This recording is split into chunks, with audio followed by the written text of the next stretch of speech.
There we go. The top 40 qualifiers then was the number 30 then, Charlie Richmond. Like I say, fastest qualifier, yet to win a race, but championship leader.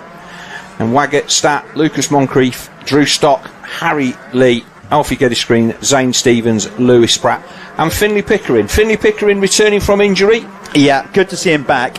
He had a stellar final year on the 85.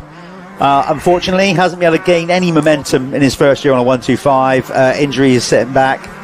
But, you know, obviously, he's going to slowly build back up. Fingers crossed he won't get any more setbacks and he can start to build momentum. And ultimately, in his first year on a 125, if he finishes the season strong, then that will give him some real confidence and impetus to push on through the off-season and get ready, hopefully, for a genuine attack on the title for 2026. Yeah, I was sent a nice blurb by Michael Smith then of MX Generations, who's doing the PR for... and supplying us with some really nice biscuits as well. So top job of him looking after a few guys PR in this class. But he was quite excited that Finley was finally going to get back on circuit, and I think with the pressure of having to do a championship performance, he's just going to have to ride himself back into fitness. But good to see him here back racing and in the top 10. But as you can see, the track conditions, it's warm here now. It is. We made the difference. Never mind whether we're going to with roll-offs or laminates. You went with shorts and I went with jeans, and I think that you've made the right call, Jeff. Yeah, because it does. Our little TV unit here is not as glamorous as you think. It's effectively we're sat in a Tupperware box. It's an air-conditioned, luxurious TV booth as far as I'm concerned. We're not outside in the rain. Yes, it's a cracking little setup here, and I hope that you guys are enjoying all of the pictures that we are bringing you here on MXGB-TV. Don't forget to like and subscribe wherever you are picking this up. It all goes to help the algorithm and get us a little bit more noticed, and obviously get some feedback for all of the sponsors that help pay for this. Absolutely. So yeah, big up, as we said, Dirt Store, that have really got not just behind the championship, which they've done for the last couple of years or so, but particularly this year, getting involved with us here at MXGB-TV. Without them, we wouldn't be able to do this. So thanks to Nick and everybody there at Dirt Store. Appreciate that. And, of course, we've got a bunch of other partners across the series, which, as we go throughout today's live stream, we'll mention. We'll get through all of them. Won't list them literally in alphabetical order right now because that's a long-winded affair. It is a long-winded affair. We've got a lot of sponsors, but we will give them all an honourable name check throughout the day. Obviously, ACU as well. Great that you know, they're looking at improving the championship with this new lease of life, as it were. Paul Irwin and the team coming in as series organiser, and of course each club we go to then laying on a round of the championship. So it's Lee McGarry and his team here at Preston Docks MX that are laying on this one. There's a really nice bit of motocross race circuit you're looking at on screen. Yeah, though, Moto Verde Waves, as we named it for this weekend.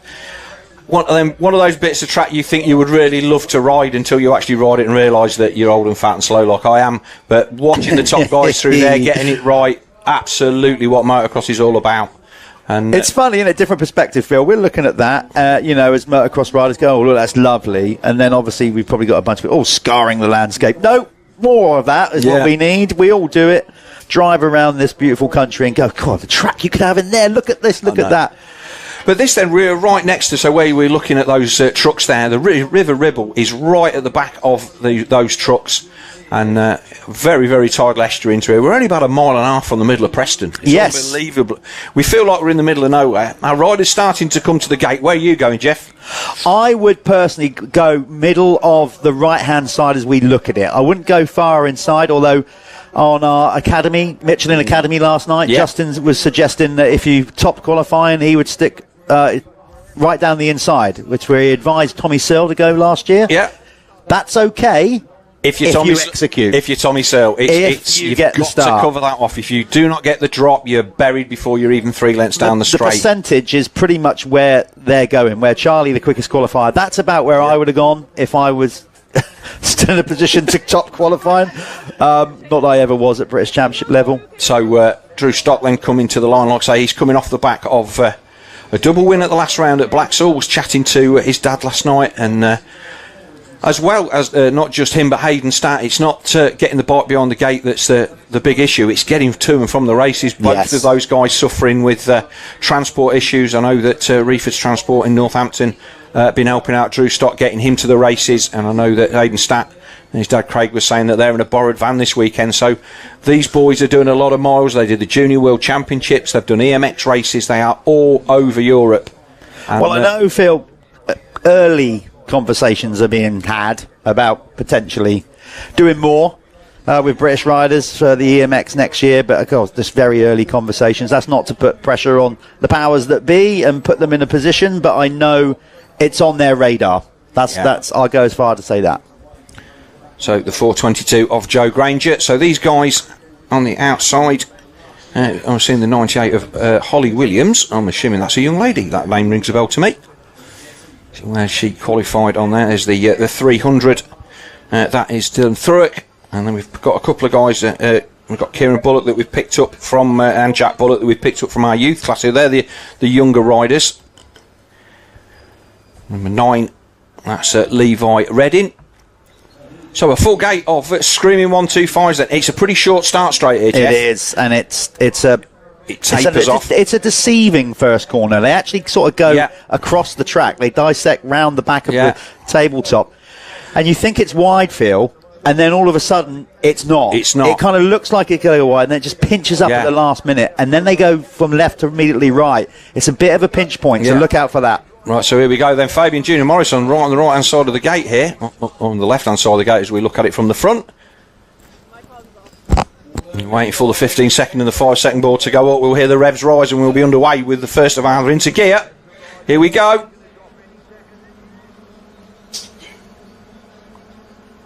Long gate hold. Somebody's hit the gate there and they go off up the start straight. And it looks like that's Richmond up the end from the middle. Yeah. And I think it is that Waggett round the outside. Well, yeah, it's difficult to say. Yeah, Waggett's bike is easy to spot. That's Waggett in second, I think, Phil. It looks like it's hit to me. They come over the first jump then. Our leaders have already gone through. Yeah, that's Ryan Waggett in second. I could see Lucas Moncrief probably in fourth, but that would look like Charlie Richmond to me. Like you said, incredibly, he hasn't won a race yet. No, but he is the leader. He took the whole shot. I will say this, Phil. His performance at the Junior Worlds and of late suggests that he is the man on form. He might not win the last round. Very much so, but he is the red plate holder as they go down round the trees out the back. The rest of the field streaming through down the fly race anyway, and they come through the Moto Verde ways for the first time, and it is the 30. That's Briggs Commercial Yamaha that leads on the Raddy Roy Racing KTM of our first round red plate holder, Ryan Waggett. And I'm expecting Waggett to do good things around here. I think this is a bit of him. We'll see. Geddes Green in third. Yeah, that's a good start for him. Yeah, Alfie then on the 111. But our race leader has a look over his shoulder, over this table, and then this is the bit where we're going to just flick right and then left over as a big tabletop in the middle of the track here. That's the one that Kaider Wolf was on about, maybe triple into that inside corner, but we haven't seen him do that. So yeah, there's Ryan. Richmond can get away here if he lays down, but obviously Waggett, we saw them at round 1, they were pretty evenly matched. We're now on round 4, of course. Looking for Drew Stock, not the start that he wanted, as they're managing to double that. The top 125 riders will just about bounce over that. Yeah, so Geddes Green then, it's the 79. He made a good start. That is Wyatt McGregor, so he's up there in doubles in. That was a lovely line from Waggett. I have not seen anybody else double that in any class. No, actually, a good point. I guess it's just good track design, because you literally can't hold the inside if you do that. No. But, yeah, good to see. Keeping up the momentum, Phil. That's what it's about on a 125. Laying it down, left, right, whipping it here, there and everywhere as they're trying to break this field. Planet Moto first lap leader, Charlie Richmond, 5 points in the bag. He'll take those and they make their way through the Apico waves then, and again another lovely part of the circuit. And the weather now, it's nice and it's starting to brighten up here at Preston Docks, as Richmond then starting to eke away a bit of a lead. Him and Waggett have already broken away to the tune of 4 seconds from Geddes Green. Hayden Statt, Drew Stock buried there in 8th and 9th, Jeff, so they've got their work cut out for them. I've got to say, the top 2 have taken advantage of a pretty clear track. I mean, Charlie's nice.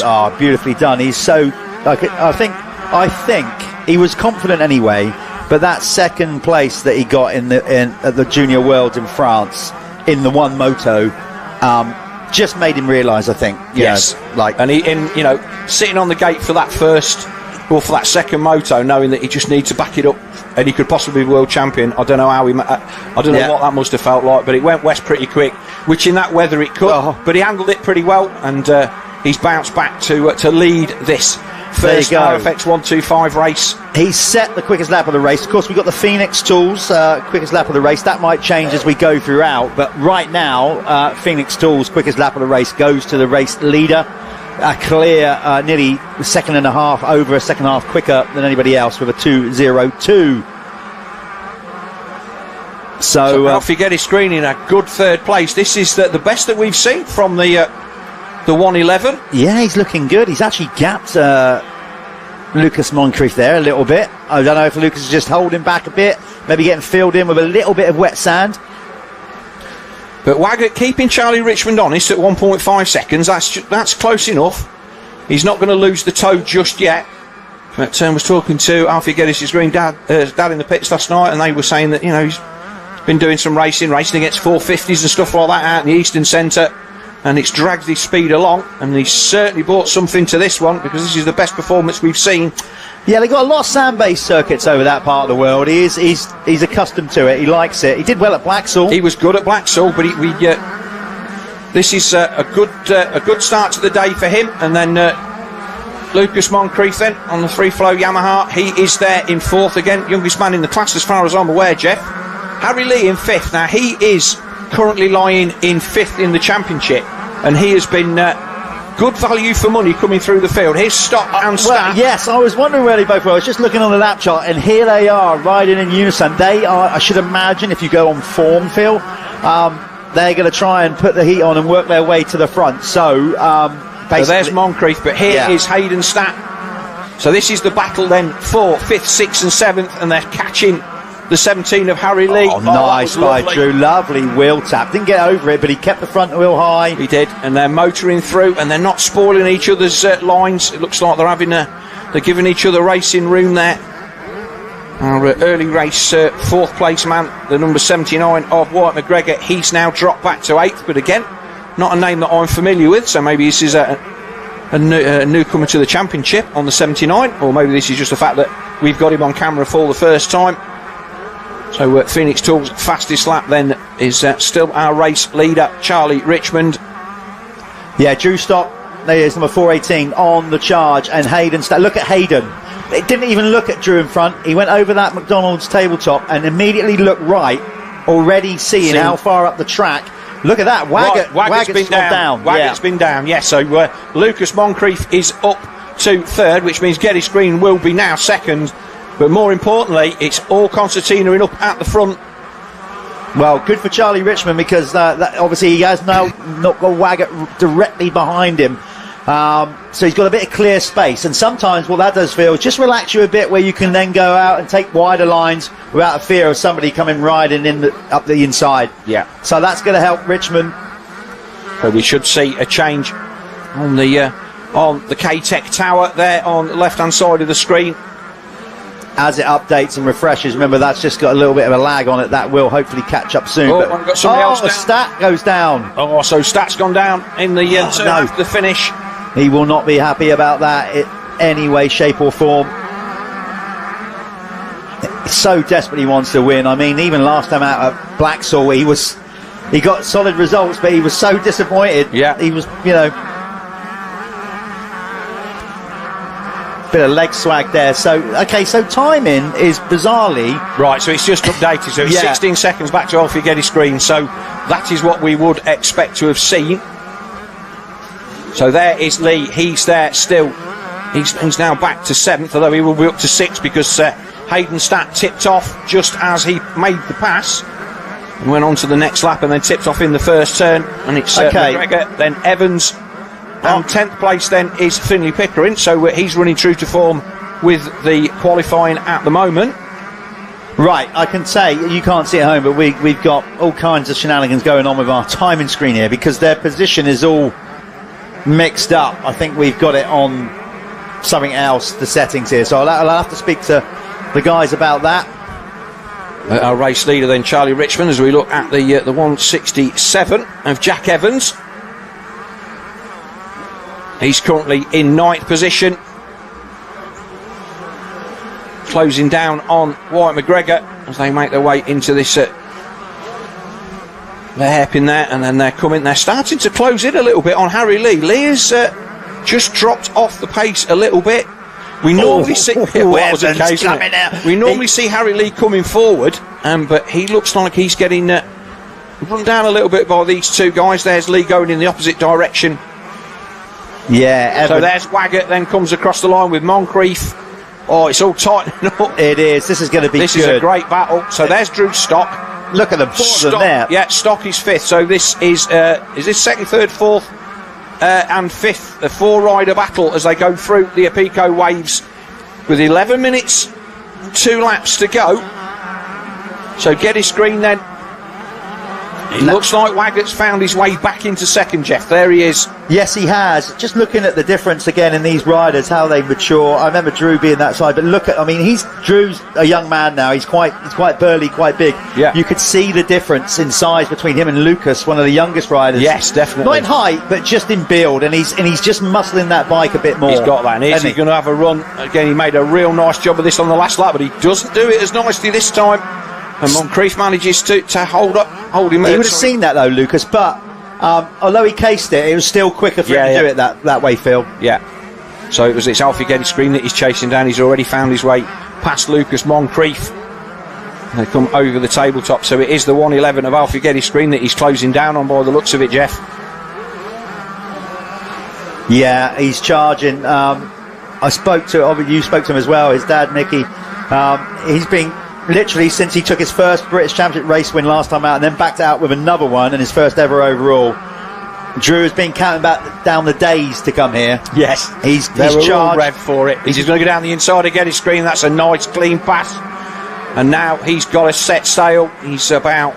He's come up short a bit there. He's got over it well enough. He stopped them. And look at the benefit was there. Moncrief managed to double both. Look at the advantage of getting over both jumps. Oh, and they've all gone the inside. That's a bit. I would have thought that maybe Lucas would have gone outside to give himself a chance, but they've all gone a little bit. Stock's gone around the outside on that one, and then it puts him on the inside for this. That looks awful. That does to ride. It's really easy to get wrong. There's Waggett then across the line already. He's come through the pack pretty well, but he'll still be Drew. I'm talking about. Yeah. 418. He'll still be annoyed because he'll know for a fact that Charlie Richmond's gone, and he needs to be beating Charlie. That's the point. Definitely. Charlie's leading the championship, so I am not seeing Hayden Stat anywhere on our K-Tech tower there, Jeff. So he looks like he's had another problem somewhere along the line. Well, the man from the northeast not showing up on our leaderboard. 34th he's showing on my screen here, so I think he might have gone out of this one. Oh, so that's moved Pickering up to we've got Fabian Junior Morrison there. He's in 9th, Pickering 10th.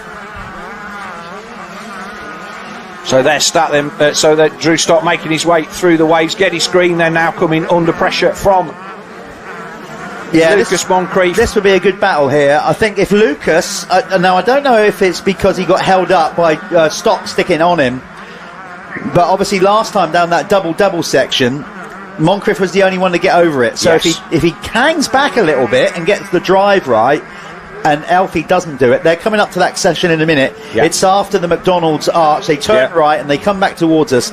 Keep an eye out on that, because if Lucas hangs back, gets a run, and Alfie doesn't do it, he'll just sail right by him. Let's see. And so this is one of those times when you just need to give yourself a little bit of room and let the track do the work for you. So over that table. I'll be interested to see if he does this, because Lucas would have known that. He'd have seen. Yeah. Let's see if Alfie clears the doubles. If he doesn't,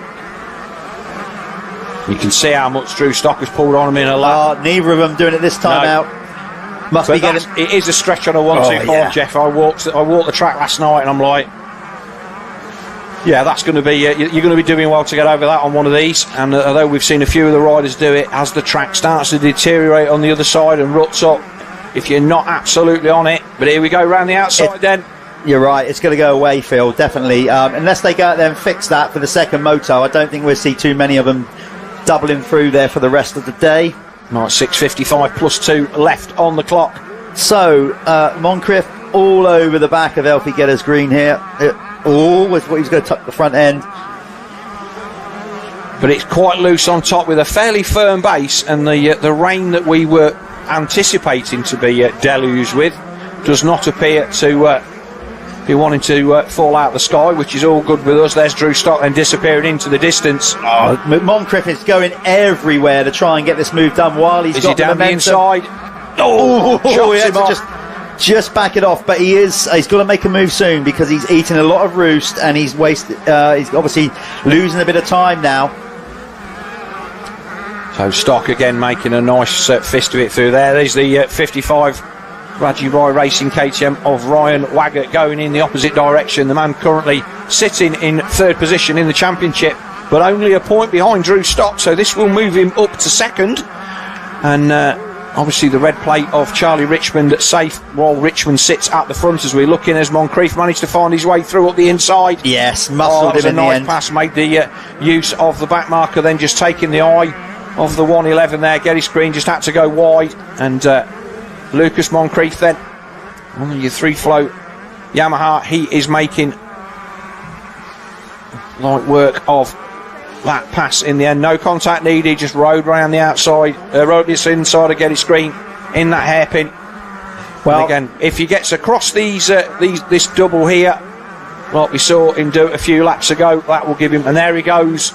And look at the advantage. Even though he cased it, he's still got over, and all of a sudden he's got 10 bike lengths. Yeah, because if you get over the first one, you're doing the second one. The second one's a given, exactly. You get all the momentum to take on the second one. So Lucas knows this track well. This is effectively his local race. He's from just outside Wigan, so not too far. Oh, so he will know his way around here in all sorts of weather conditions. And let's not underestimate the advantage of coming to somewhere that you know. It's like putting on a familiar coat. You know what you're going to get. You know how things are going to be. And if he's done a lot of laps around here, he's certainly putting that to good work. And he's already put 2 seconds into Alfie Geddes Green. It would be nice to check in to see where Charlie Richmond is. He's just come through the Moto Verde waves, so he's over the other side of the track from where we're seeing Lucas. He has got the gap out. It's quite impressive. 15, nearly 16 seconds. He's just managed that gap over Ryan Waggett. There was Waggett launching in. So now we're looking for Drew Stock in third. There's Drew there. Actually, he's closed a little bit. He's closing in on Waggett, so if he's getting through the waves, that will be it. There is Moncrief. So Drew Stock has dropped these two pretty quickly. That was nice. And stretching out the riders, the fast riders then finding their way to the front of this first RFX 125 Moto 1, brought to you by Dirt Store MXGB-TV. Yeah, I'm just trying to see where our race leader Charlie Richmond is on track. He must be getting close to I think he's coming through the waves there, Jeff, because there's in fact, if that's Waggett going that way, he's going to be almost round to where the finish is. So there's Waggett in the hairpin, and Drew Stock just going over that tabletop, so we'll get a visual on the gap between Drew Stock and our second place rider Waggett, and Waggett gets over there really front end high, but nice bit of control. And so whatever Stock's going to do through those waves, and again Waggett doubling into there, the only guy that is doing that. What is the gap then, Jeff, to our third place guy? Let's just see as it refreshes here. Not much in it. It's down to 6.5 seconds. But last time around, they're kind of evenly matched, to be honest. There's not much in it at all. There's Waggett in second. You can always spot him. He's got that kind of Tony Caroli, Rossi kind of fluorescent lid. Always easy to spot Ryan Waggett. It's got virtually every colour on the spectrum on that bike. It is a loud colour scheme. So a couple of our. So there's Waggett going down the far side. Here's Richmond, race leader, way out in front on that S. Briggs Commercials Yamaha. Big shout out to the team, doing great stuff, getting behind some of our top British youth talent and getting them to the EMX races. And so kudos to those lads over there. The 444 there pulling off to the side of the track down. A 12th qualified Tristan Duro. That bike looking like it's cried enough. And So he's so there's Waggett, and Stock still not into shot. So that isn't that gap is not coming down. I think Drew Stock has realised that he is not going to get a chance to battle with Ryan Waggett as we look at the 444. Is that Moncrief coming in? It should be 2 laps to go next time by. We've got 1:30 left on the clock.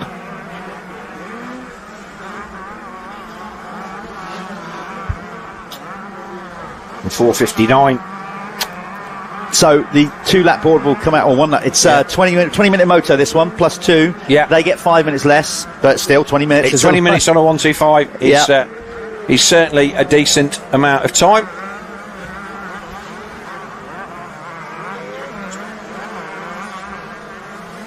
Track is really forming nicely now. You can see some of those bumps starting to form, and I think obviously Lee and his team will know what they're doing here. They won't overwork the track. You're not going to see, I would imagine, too much track work going on today.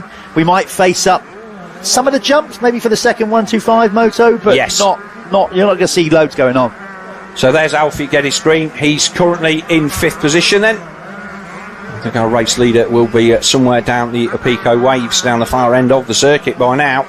But Geddes Green then, that's still a good result for him. Harry Lee in 5th, in 6th position, and the 79, he's actually made a few places up, and Wyatt McGregor. So McGregor is he's now in 7th, Evans in 8th, Fabian Junior Morrison 9th, and Finley Pickering holding 10th. Zane Stevens 11th. There we go, back to the race leader Charlie Richmond. Let's hopefully we can stick with him for a bit, and just because he deserves the TV airtime, I think. So time is up, and we'll be getting the last lap flag next time. Sorry, 2 laps to go next time round. And watch our riders coming through. Yeah, Charlie must be coming up close now to the on the track to the McDonald's arch. Yeah, and he's going to come into view soon if we just hold this. Well, we can see the healthy crowd. We've got a decent crowd in today, and I think that's the back end of the circuit there. I think that was him just coming into view. There he is. So it'd be good if we can stick with him for a lap or 2 just to see how the leader is coping with this circuit. He's doing well because the gap's come down a little bit. Waggett's taken another half a second out of him, but the timing is elapsed, so we're going to get the 2 lap to go board here for Charlie Richmond, and 2 laps to go and a 15-second lead as he foots his way round that corner. A few people went down there in practice and they were as surprised as anybody because they thought they got into the corner nice, and the next minute they're on the floor.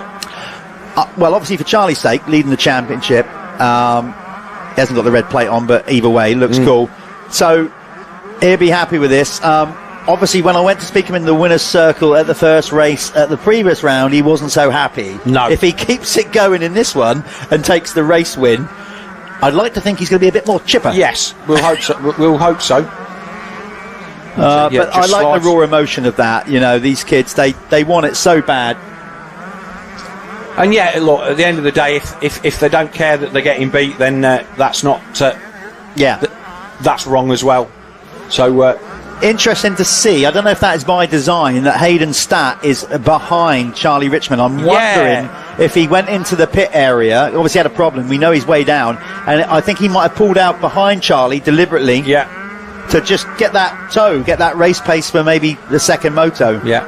So Richmond then out of that hairpin, and he's going to go around this left-hander, fires way back. It's a nice little under the banner there, and then the track then turns right, and there's this long tabletop in the centre of the circuit, and he goes to the outside of that jump on the inside, and again we are seeing people, certainly in MX1, we're going to the inside there, Jeff, and all of these inside-outside lines appear to be getting plenty of work. Yeah, you will do, particularly on the 125. You know, you want to keep working that little motor, keep it singing. You don't want to let it go right down to, and work all the gearbox and the motor and get all your RPMs back up. So you want to keep it singing. So a lot of these riders will definitely look the outside. That's why, you've already mentioned it. Both surprised that quite a few of them are going inside there on that section. But you can see Charlie outside to inside, straightening up the circuit the best he can. He didn't get through the double-double though, Jeff. He singled his way through there. Changed his line there as well after putting it round there last time. But that's the luxury of being 15 seconds in front. The last lap, I know they're going to get a sighting lap, but if you can get to see what's going on the other lines with the 15-second leaders, it looks like the rain is starting to fall, Jeff, so you're going to need your coat in. I better put my coat on and get my umbrella out. Right, I'm going to head on down to Winner's Circle where, let's see if Charlie can bring it in. Yeah, he's currently a very comfortable margin now, 15 seconds to the good from Ryan Waggett, who, has to be said, kept him honest up until the point where he tipped off about 4 or 5 laps in, and as a result of that lost the tote, and Waggett briefly dropping to third, but managed to fight his way back into second place. Drew Stock then, he's closing in. And in fact, the gap's gone to 9 seconds on from second to third. So Stock then realising that maybe he's got as far as he's going to. As Richmond then is on as the weather starts to close in, he's taking his time on this final lap. But he will bring it home. So a long way back to the Raji Racing KTM of Waggett. There he is. Just again another rider on the final lap, just bringing it home.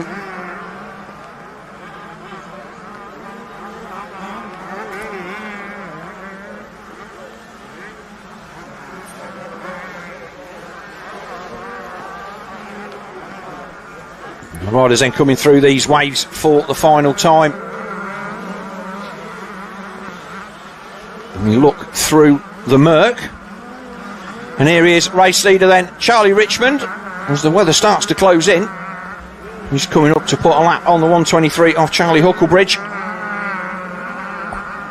But finally putting a W in the column for his first race win of the season then is the S. Briggs Commercial Yamaha then. He just comes over the final tabletop and he'll land off this tabletop, and our checkered flag will be in the bottom of there. And that's Oakley Kettle. We come back and there it is. Checkered flag then for Charlie Richmond. And the rest of the riders come through. We'll be looking for Ryan Waggett to come across the line in second, but he's going to be a fair way adrift. That was Waggett coming across the line on the Rajiroy Racing KTM. Third place then should be the 418 of Drew Stock. As we get our riders. Now we've got, that's where our winner's circle is. So I was wondering where that was. So Charlie then leans his bike up against the fence, and we will be down there with Jeff in a few minutes to talk to Richmond and Ryan Waggett, and also the 418 of Drew Stock, as we get the rest of the riders coming across the line. A great third place then for Drew Stock. Lucas Moncrief there, the 531, he's fourth. Fifth place currently, as we wait for them to come across the line, will be Alfie Geddes Green.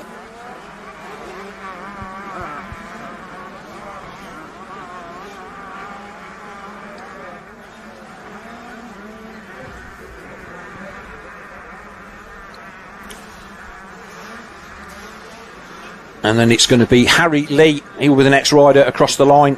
We're going to take a good fifth or sixth place as we wait for the timing to flick itself back round to give us the rest of our top 10. So Lucas Moncrief then in fourth, Geddes Green fifth, Harry Lee in sixth, Zane Stevens in seventh, eighth Finley Picker in ninth, Luke Hapst, and 10th place I think was the number 79. I think he dropped to 10th. We wait for that to flick through.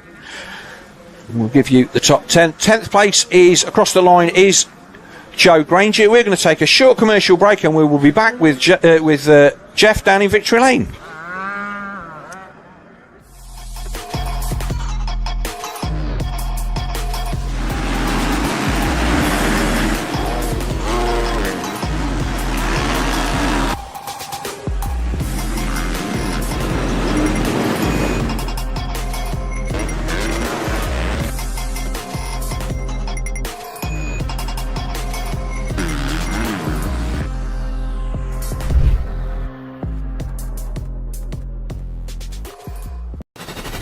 This is Dirt Store, your online one-stop shop for off-road essentials.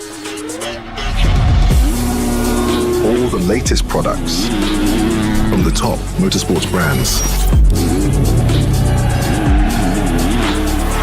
Gear, bike parts, protection and accessories.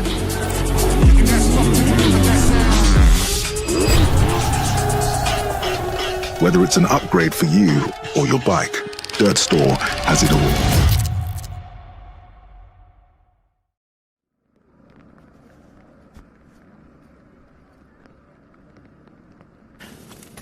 Hey, there we go. I'm getting some goggles, Chuck.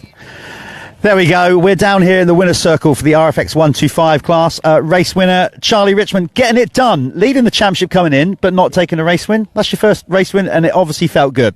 Yeah, it's been a long time coming, but I felt like I deserved it, especially how I was riding this morning, and I just attacked the first 3 laps and just led from there. Obviously, a start makes a big difference, but this time you really did lay the hammer down. You was like, look, nobody's coming past me in this one. Like you said, those sprint laps really helped you out. Yeah, definitely. I can't thank Roland Short, Hardcore Racing, for supplying me with such a good bike for this year. And I guess the confidence of the junior world, you know, obviously that you had that one moto there, didn't put 2 together, but still, that would have given you a lot of confidence, I would imagine. Yeah, definitely. I had a really good race there. I don't really know how I did it, but I just rode my laps like I did then. But I wouldn't be able to do it without Best Briggs Commercial. They've helped me out so much this year. They're doing good stuff. They're really getting behind you, aren't you? And you know, your growth path and going forward. So you've got to be happy.